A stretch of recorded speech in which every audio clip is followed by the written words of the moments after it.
One of the exciting things about creating Aliens Colonial Marines is that it's not based on a movie, it's a sequel to a movie, a series of movies. We had Ridley Scott's Alien, followed by James Cameron's Aliens.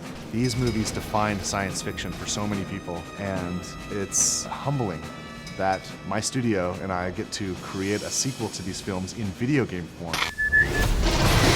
Aliens Colonial Marines is immersive. It's fast, scary, frightening, badass, dark.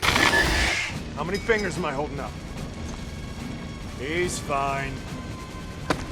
we tried to take that idea of a really interesting cast of characters and reinvent it a little bit with Colonial Marines. We're spending a lot of time on the authenticity, the feel of all the weapons, the presentation of the story. We're doing some kind of interesting things with the way that we're presenting objectives and how you make your way through the world. You know, we've put a lot of effort into being extremely authentic to the films.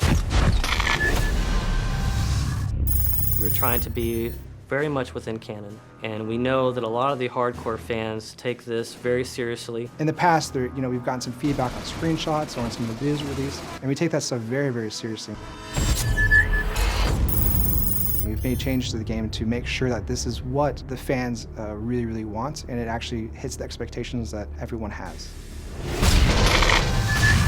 Well, for one, I think one of the similarities that you would find between Cameron's Aliens and where we are with the game is really in sort of look and feel, tone of the game. It has what you would think as if Cameron was directing himself, and at least that's our hope, is that you feel like the cinematography feels correct, you feel like the look and feel of the weapons, the way the aliens move, is something that maybe he would have done if he was directing a game like this. So we want to present something that's as compelling and detailed and beautiful and exciting as the films, but in an interactive experience. So I feel really fortunate to have had the chance to have met with Ridley Scott. We were talking about possibly doing a Blade Runner game, which a lot of people have heard about and would love to see, and we'd love to see at some point. But in that conversation that we had with him, he also knew that we were interested in making an Aliens game. So he brought out his sort of storyboards for the movie Alien, and he went through, basically one by one, and has kind of been able to explain to us some of the backstory and some of those kind of things that we've been able to incorporate in the game. And it was just an invaluable experience to be able to meet him and kind of get a perspective on what it is to have, what he originally meant to do with some of the aliens and that kind of thing. So that was really exciting. The environments in the game are obviously based on the ones from the movie. It takes place after the events of Aliens, the movie. So you're going to see 17 weeks of change. You're going to see what happened when the atmospheric processor exploded.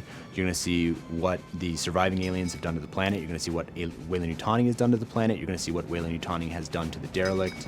You're definitely going to see what happened in the 17 weeks since the events in Aliens, the film. If you enjoyed the films, you'll get double satisfaction from it because of all the connections that stays true to the canon. It's got a very strong story, it's got great action, it's got an interesting enemy, it's got interesting environments, it'll make you shit your pants from time to time. The Aliens universe is just cool. You're Aliens Marines and you've got this badass arsenal, awesome armor and gear, and you get to go kick ass. We're Aliens fans, and we've taken the risk to tell the story of what happens next. These aliens are gnarly. Like, Colonial Marines are badasses. They can handle anything, right?